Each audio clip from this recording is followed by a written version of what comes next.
സങ്കീർത്തനം 23. കർത്താവാണ് എന്റെ ഇടയൻ, എനിക്കൊന്നിനും കുറവുണ്ടാകുകയില്ല. പച്ചയായ പുൽത്തഗിരിയിൽ അവിടുന്ന് എനിക്ക് വിശ്രാമം അരുളുന്നു.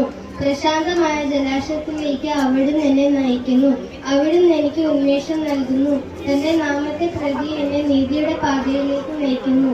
മരണത്തിന്റെ നിഴൽ വീണ താഴ്വരയിലൂടെയാണ് ഞാൻ നടക്കുന്നെങ്കിലും അവിടുന്ന് എന്റെ കൂടെ ഉള്ളതിനാൽ ഞാൻ ഭയപ്പെടുകയില്ല. എന്റെ ദൈവമായ കർത്താവ് വിഗ്രഹണകന യോദ്ധാവ് എന്റെ മതിലുണ്ട്. സുഫനിയ 3:17. കർത്താവ് നല്ലവനാണ്, അവിടുത്തെ കാരുണ്യം ശാശ്വതമാണ്, അവിടുത്തെ വിശ്വസ്തത തലമുറകളോട് നിലനിൽക്കും. സങ്കീർത്തനം 100:5.